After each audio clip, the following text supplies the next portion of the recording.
The silly moments, the proud moments, even the hard moments. They're why Wellmark Blue Cross and Blue Shield is committed to making healthcare better, more affordable, with more choices for care, and peace of mind through it all. Because Blue is here for you.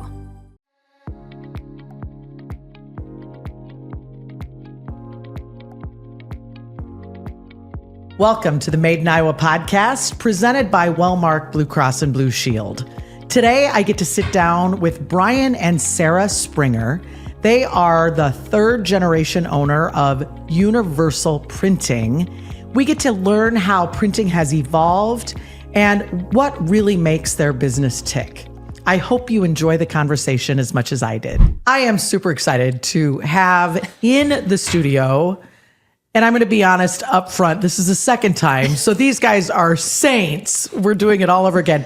But the good news is the studio's a little bougier, and I know what I'm doing now. So welcome back to the studio. I don't think we do. That's okay. I got you.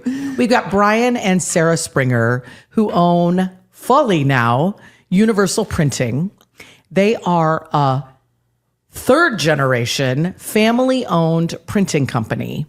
And 20 years ago, you guys, the rumor was printing is dead.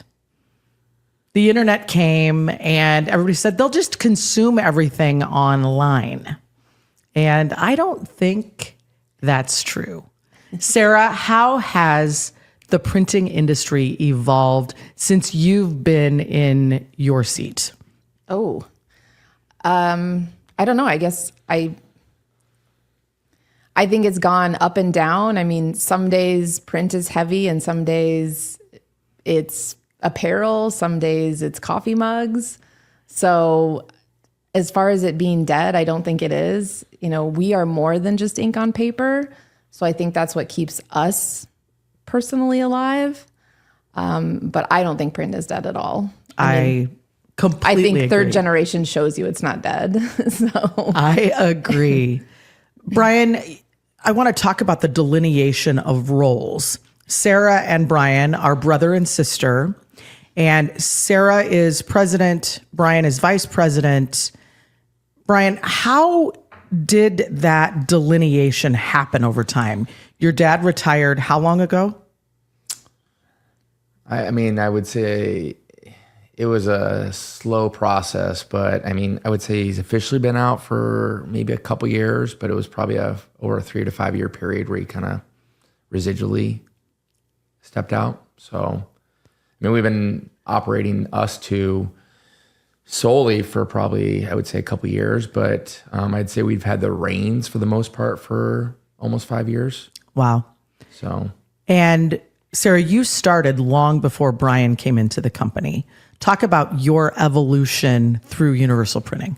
I've been there 22 years. So I'm halfway through my 22nd year. Wow. So I started as a graphic designer in the art department, and then I moved up into the art director and then the general manager.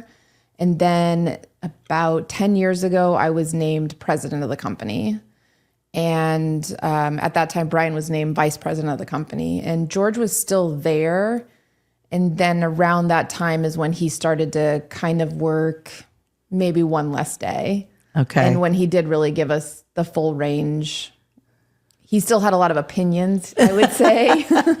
But yeah, Brian's right. He kind of gave us a lot more range, you know, a couple years after that. So I oversee the majority of everything in the building, the shop, the employees, the day-to-day, the projects coming in and out of the buildings for the most part, is what I normally handle. Wow. So, and Brian, how did you enter the family business, and what does your role look like today?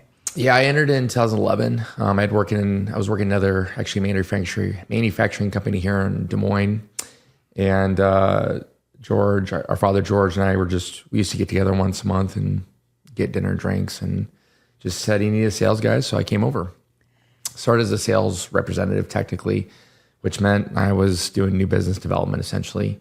And then over a course of time, I was gifted a few accounts to kind of take and run with, and then a self-proclaimed sales and marketing manager title change, I think. And then, we shifted to the vice president role today so we kind of tag team it. So I oversee our front office to some extent, the carpet kind of area, aside from, I'd say, our graphics department. So not as many people for sure, but our sales team and then kind of our financial and accounts and that kind of stuff. 12% of family-owned businesses make it to third generation.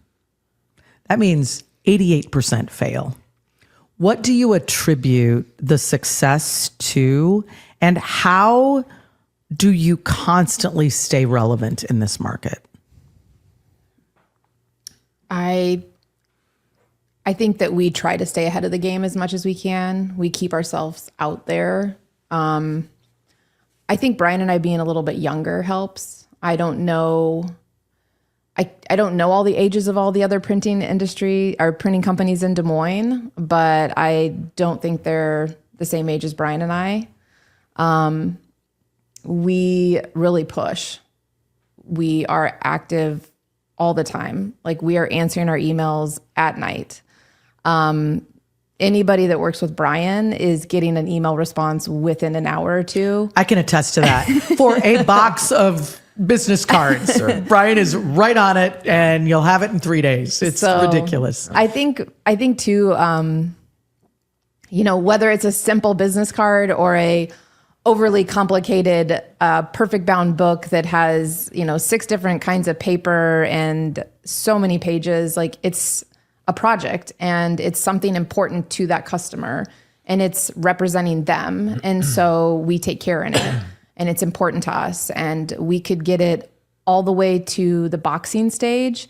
And if our shipping guy's like, hey, this color doesn't look right, we're stopping and we're going back to press, and the customer doesn't know. So I think that's what keeps us relevant, is that we take care in all of our projects. And I mean, we make mistakes like everybody does, but I think what we do with that mistake is what makes us different. And I think that's why we're still around. And I think that's why we will continue to be around, is that we take pride in our job. So, Brian, you've diversified so much. Universal was founded in 1966. Yep. And the product mix today has to look completely different than it did when your dad ran the company. Yeah, for sure. So our grandpa started it in 66, and he passed away, I think, in 1993. And that's when our father took over. And I think still at that time, it was probably 90% offset, or maybe even a greater percentage, really. And then really the early 2000s, we started adding the digital to the mix. And then the late, like 2008, 2010, we started to add the promotional products to the mix. And then 2012 to 15, we started to add the apparel to the mix. So I think we tell a lot of people it used to be 90% offset, 10% digital. And now offset might be 20 to 30% of our business. Digital could be 20 to 30. And then apparel and promotional products and like signs and banners kind of diversify the rest of it. So it's really great for us. We do a breakout in our sales meeting every month that shows that diversification, and it gets to 40.1% could be X, and the next month it could be different. We wouldn't have survived COVID if, I think we could have. It would have been a lot more lean, but our diversification helped us. We were selling face masks and hand sanitizer. So we're a printing company with a lot of options, so we can kind of survive those peaks and valleys a lot easier, I think. So we get really creative. I mean, Brian's right. Like, during COVID, people started doing conferences at home. Yeah. And we were one of the first companies to promote boxes. So we were packaging boxes. Like kits. Oh, yeah. And we were sending them to these people's houses for these online Zoom calls. So they would have these Zoom calls, they would get these boxes, they would open them up, and inside would be the same stuff you would be getting at these big conferences, but they would be in a box. And so all of a sudden, our press operators that would be running huge pocket folders were putting koozies in boxes. So not only were we able to give our employees hours, but we were still able to provide a service to our customers. And, during COVID, we did not lose any of our staff, and we were still able to produce and, overcome where, unfortunately, a lot of people were not able to do the same. So Let's go to your team. I had the pleasure of working with Bruce in your office when I was with ABI, and I think he was my rep for the full 11 years that I was there. And I'm not kidding you. We'd meet annually to brainstorm, and he would come up with the most creative, differentiated ideas for the attendees of our annual conference that like no one else had thought of them. And he was with you for how long? Boy, 25 years. 20 plus years. And he's not unusual in your team. Correct. Talk about the tenure and the commitment of your staff.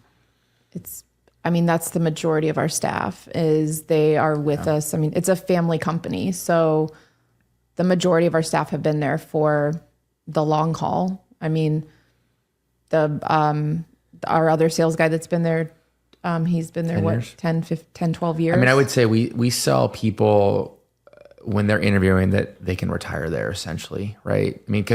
And part of Sarah's point earlier about what differentiates us from others is, our livelihoods depend on the business. So, and we're from Des Moines, we're going to stay here. So we're not selling out to somebody else. So I think the vision that we sell somebody when they come in is you're not going to work for us for 5 years and somebody's going to acquire us and you may or may not have a job, or, we're going to downsize. We're only hopefully excelling. So Right. I think that allows us for the retention. The sales team, I think they've got one that's been there 5 years, 10 years. Our front office has been, Gene's for 10. And then the production people have been in the industry for 30 years. Now we acquired a company in 2016, another printing company. Cool. And they came over. So they've been with us 10 plus years now. So My gosh. the newest person we have is somebody we just hired part of the growth plan, not because of departure, I would say. Wow. That is unheard of these days.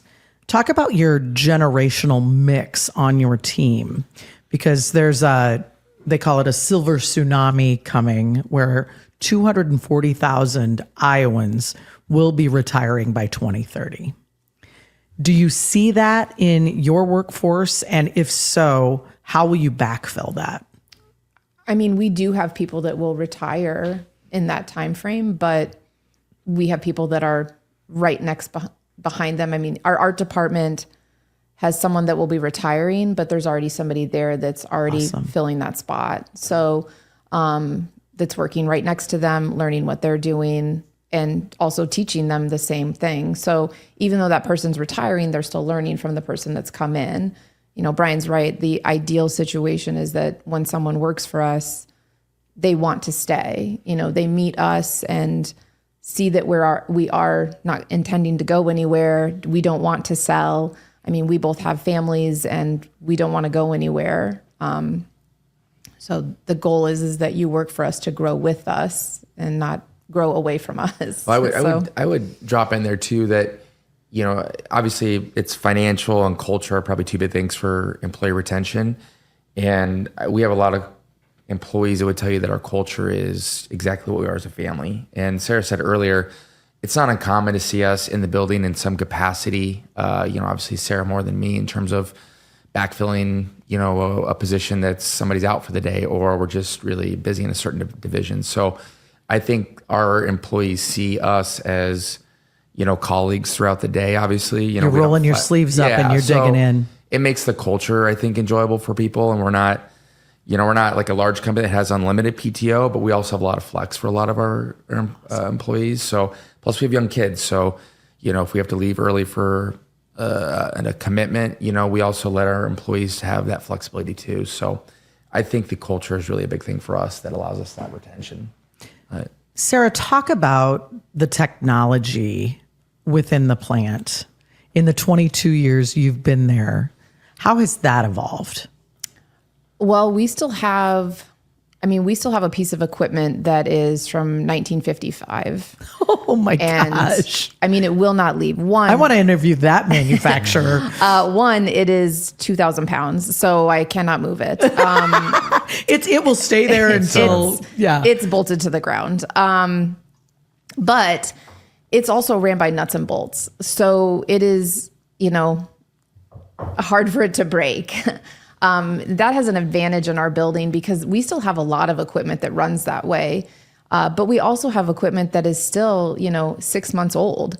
And there's a lot of equipment that we will not buy until it is the first one off the manufacturer's floor, which comes with its plus and minuses. We are the guinea pigs. We are the ones that test it, and we might go through 6 months of headaches, but we are the only ones in the state, in some cases the Midwest, that have this piece of equipment, which gives us that extra advantage. I mean, Brian's right. Even though we are a small shop, we have 2 pieces of digital equipment that we know no one in the state of Iowa has. Wow.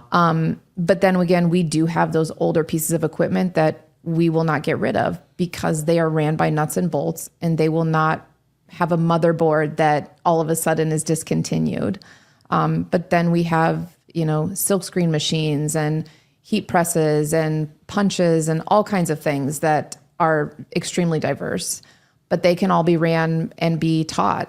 Brian's right. Like, we're in the shop. I can run all the equipment in the building besides a press. I know how the press works. I know the ins and outs of it, but I will not run it. And I cannot run it as well as the people that are the craftsmen that operate it, but I do know how to run it, and I can run it fairly efficiently, but not as well as the people that we have our team actually physically running it. But I think Brian's right. Us being in the building, them seeing us operating everything, I think it does change the culture, and them seeing us on the floor makes a massive difference. Well, and the investment in that technology is apparent to them as well. Yes, we're ready to, when we can, buy the newest stuff, and that keeps us ahead of the game. When you're asking like what keeps us moving, what keeps us evolving, it's knowing when it's time to buy a new piece of equipment when we can. Well, I think too, we have a diversification of equipment. Whenever I give a tour in our binder department, I call it the land of misfits a little bit, because it's got UV cutters, wire punch, spiral punch, round corners. It has all this stuff that allows us to turn jobs in-house. We've bought that equipment over the years just to help us with certain jobs to get it through the shop faster versus being dependent on a third-party vendor.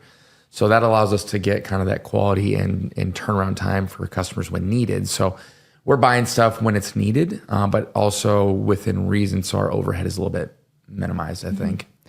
Talk about variable data. I think there are a lot of people, myself included, that when I'm going to go to a printer, I need to print 1,000 pieces of something for it to make sense. But today, you've got the technology that allows you to put the receiver's name, very specific information embedded into those documents, correct? Yeah, I would. And so when you guys talked about, when you posed that question, is print dead? I think it's just evolved. And so I was just telling somebody the other day that, we would have customers that used to mail 10,000 pieces to 10,000 people. Well, now they might mail 5,000 twice to the same person, because research shows hitting them twice is better. Wow. And I think also just they're spending more money, so our digitals can do the spot UV that adds a little bit of contrast on the look to the piece.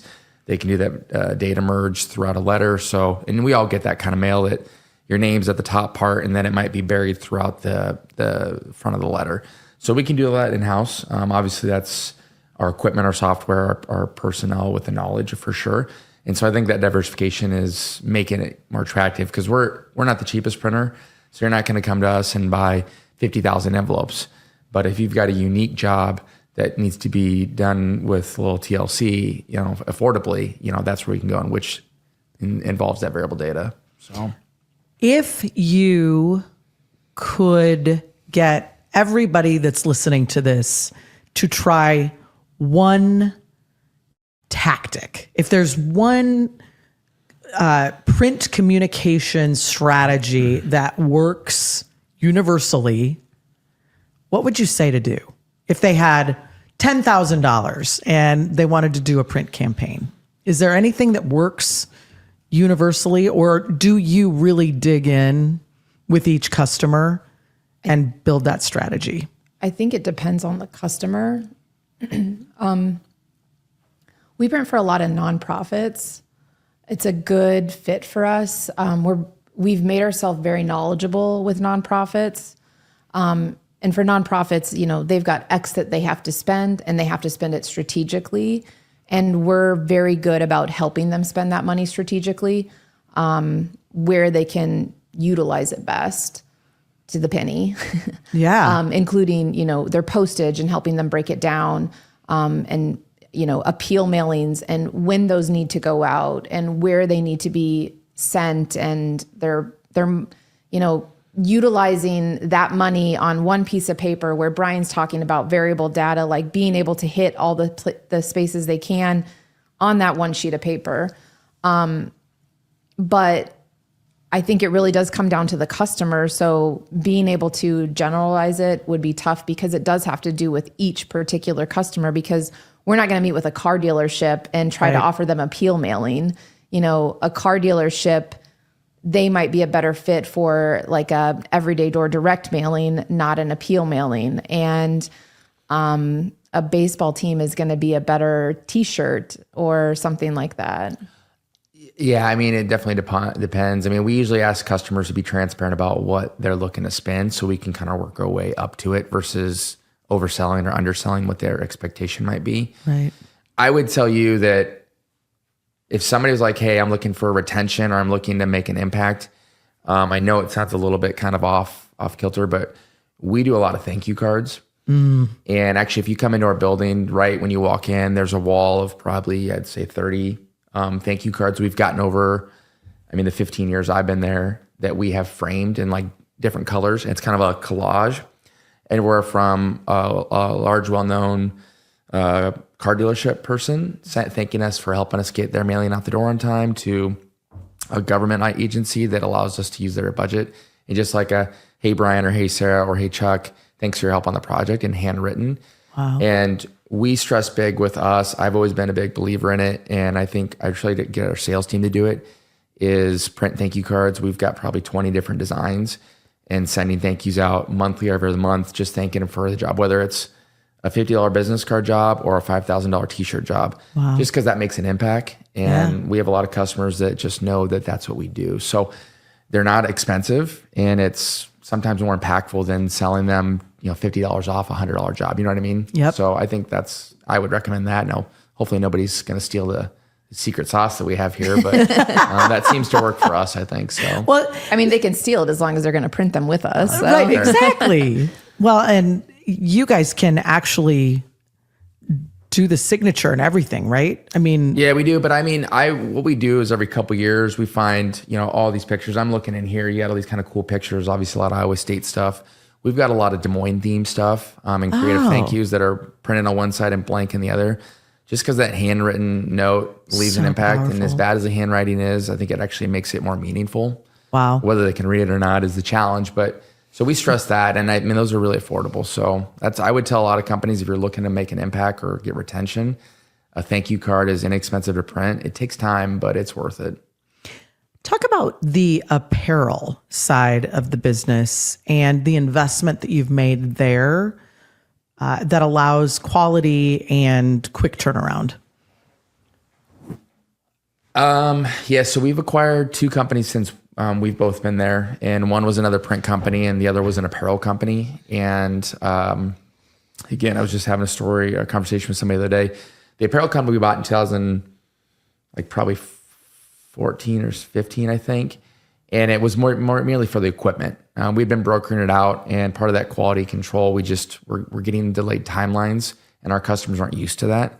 So we brought it in-house, and it was a little bit older piece of equipment. We didn't have anybody to run it. So we'd sell the jobs, and Sarah and I'd run them, whether it was at nighttime or on the weekends. Wow. And we kind of bought it for fun, I think. so it was a pretty good deal, but This looks fun. yeah. It really was we should print shirts for our friends. It was a good idea, yeah. I still remember there was this one job, and it was 2-color. It was a St. Patrick's Day job for a bar in Des Moines, and we had to get it down on a timeline. We won't say it, but we still curse it, because Brian and I were like, we're never going to get these 2 colors to register. Yeah. And it was a very, very big learning curve for us. And I don't think either one of us thought it was going to take off as well as it did. Well, yeah, I think the point was that we wanted to control it. We still had to outsource jobs that were above the complexity level or had higher complexity level for sure.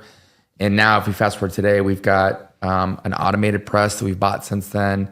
We have twice the size of embroidery machine that we had at that time that we've upgraded. We've got several heat press machines. We have for like the patches and stuff, which are trending. Oh, gotcha. And then a full department. Yeah. A lead for the department. Yep. So we typically have 3 people that are dedicated to apparel now. And that's anywhere from 20 to 35% of our business on a given month. Wow. So we're talking, baseball team jerseys is not like a big thing we do, but corporate wear, we have a lot of online websites that are that 24/7, 365 on demand. Awesome. And that allows us to do that. So the apparel is extremely important to our day-to-day for sure. we turn it. We're usually some of the fastest people. So that's just like all of our other jobs. Our deadlines, our turnaround is very quick, and our apparel is the same way. So it's what makes us a little bit different is that, the quality and the turnaround is usually the best and the fastest. So. Wow. Let's talk about the patches real quick. So do you guys make the patch too? The patch? No, we buy them out actually. So okay. I was looking at that. So this is we buy from a company. There's a bunch of companies that sell the patches, and then they come to us, and then they use our heat presses to burn on the apparel. So it's a lot more popular, especially when you go to like breweries. Of course, they've got the leather patches on the hats. So the headwear is a big one, but then anymore of the polos these days are so thin, it's hard for embroidery to get into it because it's just so many stitches. Well, and then they pull and wash. So the patches funny. are a good way to do it. And a lot of people are doing like what I call like the PGA, where they're putting it I don't have it on here. It's on here. It's on the back. So, but yeah, it's just something that we've added. The heat press was not super expensive, that one at least, and allows us to do big jobs. Very cool. And turnaround time for you guys, that's another thing that you've been known for is the quick turnaround. How do you do that? How do you manage that just in time? I need it next week, because every time I've called, you've delivered. We just do. We just do. Yeah. It's non-negotiable. Pretty much. Okay. So it's probably the only time that the brother and sister really get to bump heads. So, he's always like salespeople over delivering and operations people. Well, that never happens. Saying we can't do that. He's always like, I don't know why you're arguing with me. You're always going to make it happen. I'm like, because I'm going to argue with you, and this is what makes things fun. So, we turn it. The majority of our apparel turns in 2 weeks or less, and that is usually not the normal. So most apparel companies are 3 to 4 weeks, and that is what makes us different. Some days it's hard, but we just do it. So the print side, yeah. The print side, we just do it. Some days it's a little bit difficult, but we just figure it out. So it's just something we've gotten used to, and we just manage our time wisely. So I think the rationale that is imposed, not just from the sales side, but the production, is that if we don't get it done, somebody else will. Yeah. Because when the roles are reversed and somebody comes to us, whether it's a company we do a little bit for and we're trying to get more, or it's a company that's just finally given us an opportunity, we jump all over it. Yeah. And so we just find a way to get it done for our customers. So yeah, we have a reputation for that. We don't charge rush fees. The rationale is if we can get it done for you, whether it's extremely fast or a typical timeline, we're just going to get it done. And the hope is we're building that partnership that they just rely on us. Yeah. We don't usually tell them no, and we don't usually miss it. So it's more fun just to argue about it, honestly. As Brian rolls his eyes. Yeah. I think that we just, that's what my job is. My job is to juggle the schedule. My job is to figure it out. And there's always a way. So if someone tells you no, they're not doing their job properly. So there is always a way to figure it out. So that's really what it is. And and to tie onto that and maybe close on that, is that it's a two-way street. Our customers, it truly is a partnership. For us to get something done, we need something from the client. What is the due date? Whether the files are print ready, or if we're going to get the files at a time and working back. Like if you need it here, we need the files here. So it is really a two-way street for us to get it done. It's not just us. The partner of the client makes it that. Well, and also sometimes it's like, well, are you willing to maybe go to a lighter color shirt, or what, oh, you did pick a shirt where they're coming, 5 states away. Could we maybe switch to a different style? And that's Brian's right. That's where the the communication with our customers is a partnership. So it's a give and take sometimes. And that's why we're able to get it done, is that we actually speak to our customers and say, are you willing to do this? And 9 times out of 10, they are. And so that's how we're able to get it done. So, we joke around, but really what it is I'm able to go to the sales guys and say, okay, you are asking for this, but could we do this? And they're usually like, yeah, let me just check. We're not afraid to ask our customers. We're not afraid to talk to our customers because it's a partnership. And I think that's also what makes us different. One of the things that I've heard that you could attribute your success to is the diversity of your product mix. The other thing I think we have to be in today's economy is diversified in the industries that we serve. Is there anything that you guys do intentionally to serve that diverse industry base so that you don't get stuck serving too much in the healthcare or too much in the insurance or too much in ag? As we know, the ag sector is still in the toilet with, no signs of life yet. How do you strategically look at industry diversification? Brian, would you say one of our number one customers, like what percentage of our business would that be? Yeah, our biggest customer is no more than, I think it's like 4.5% of our business. Yeah. Wow. So we do not lean. That's always been at the forefront of what we do because we don't want to be held hostage. Not that we would, but if they were to be consolidated or acquired.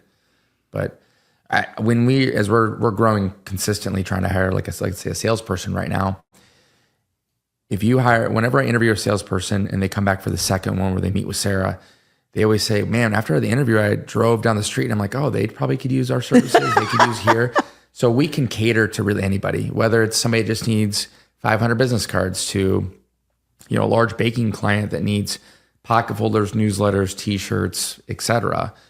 There's really not an industry we can't serve. And I don't think we necessarily are catered to nonprofits and associations because Des Moines is saturated with them. Yeah. There's a lot there, but I don't know, we don't have the percentages to say what industry we're in, but we are super diversified. Our sales team attacks vertical markets, I think from like a Mexican restaurants to dance studios to banks. So we're super diversified just because our business, I think, lends to that.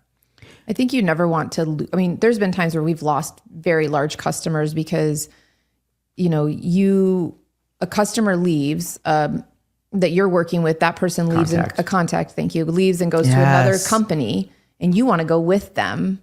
But then the roles are reversed and you could lose that. And so we've lost that before, but you can pick it up somewhere else, but we never want to be held hostage like Brian said. So, but I think to that point too, I would tell you in that scenario where a contact leaves, from my experience and our sales team experience, it's usually a 2-win for us. Yeah, we still retain. Because we get in with our diversification of products from apparel to business cards.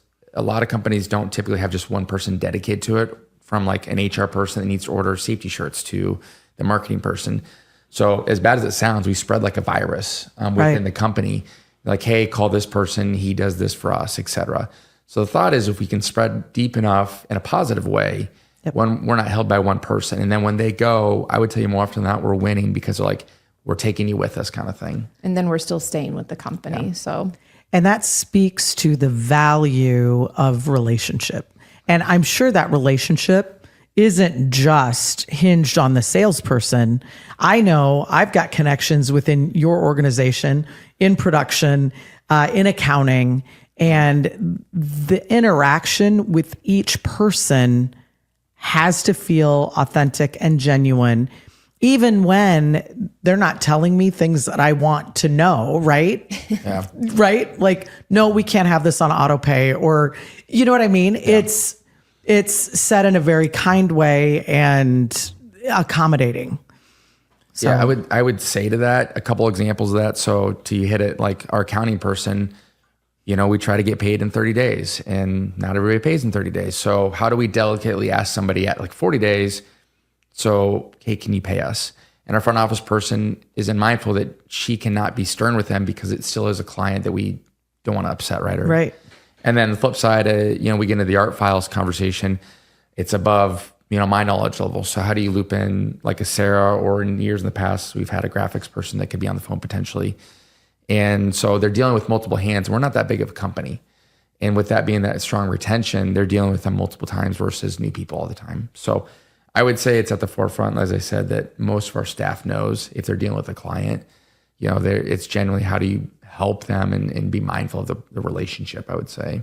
But, and I think too, there is so much value in understanding, and that's why the tenure of your team, their strengths and weaknesses. I'm listening to a podcast right now. Simon Sinek is doing one on people pleasers. And I happen to be a people pleaser and maybe overcommit to things. Here you're there. I feel like I'm at a very welcoming table right now.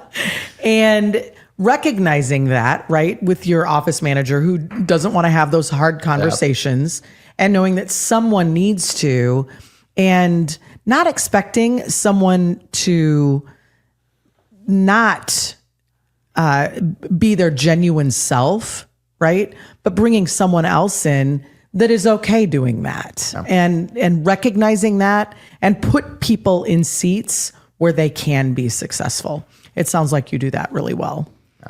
I think we all have a little bit of people pleasing in us in the industry. And so I think we all kind of even each other out. So, yeah. I did a little bit of research just on the printing industry. I'm excited to hear these facts. And I don't know how relevant it is, but to the point that 20 years ago, they said print is dead. $168 billion in our economy is attributed to digital printing today.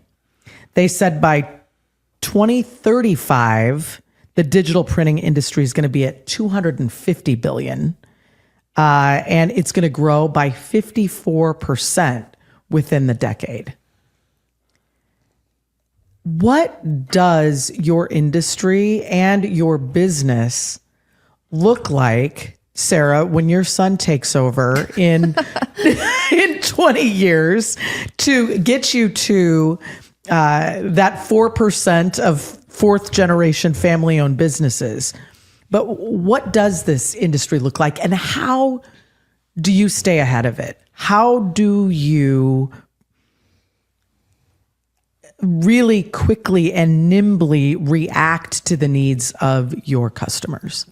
I mean, I think if we all had a crystal ball, it'd be a different conversation. So I think every year Brian and I meet and talk about changes that we want to make, but then throughout the year we talk about the changes we want to make and where we see things are going. And we meet with the staff and we talk to our staff and we talk to the sales guys and we ask them what they see out there, and we try to figure out what everybody is seeing, because none of us know what's going on or where things are going. So we just try to be as observant as possible, I suspect. So yeah, I would say too, but to your point about that statistic, I mean, I think our industry is growing, but I think what's happening is the old school way of offset printing, those presses are going to the graveyard and the digital presses are coming in. So I don't know how they would prove that, but I don't think it's growing drastically. I think what's happening is you're going from two different printing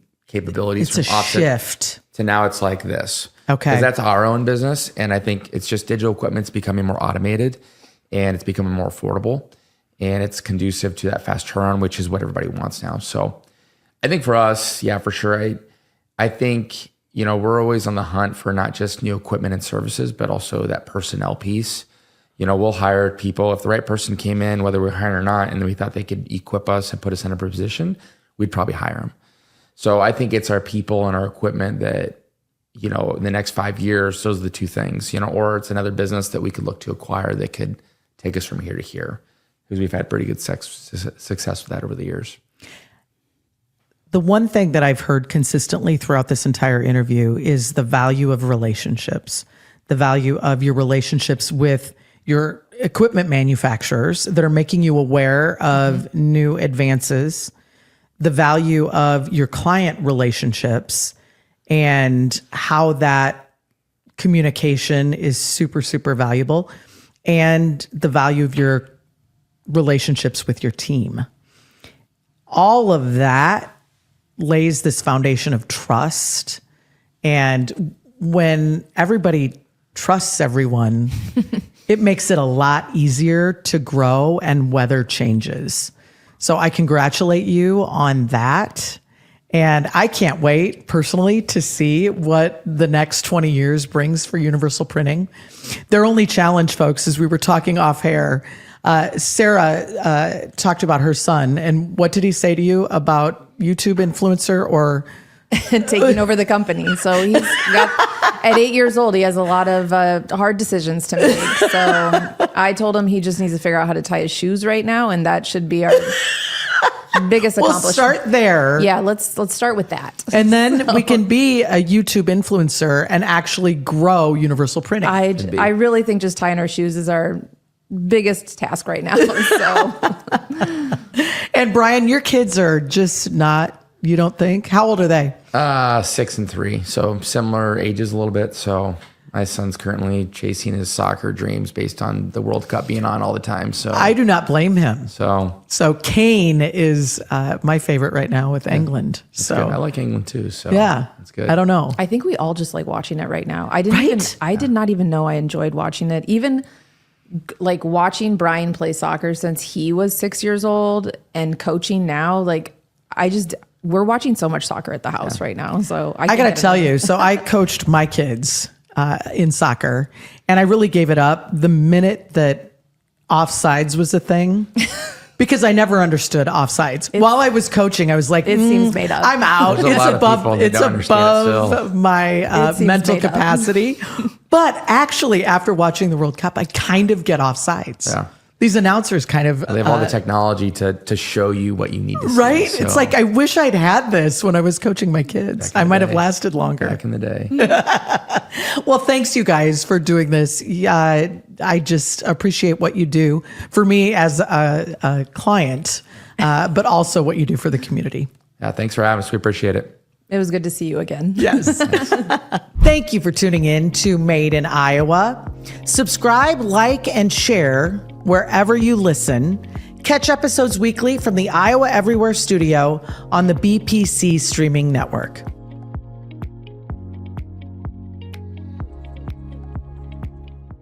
The silly moments, the proud moments, even the hard moments. They're why Wellmark Blue Cross and Blue Shield is committed to making healthcare better, more affordable, with more choices for care, and peace of mind through it all. Because Blue is here for you.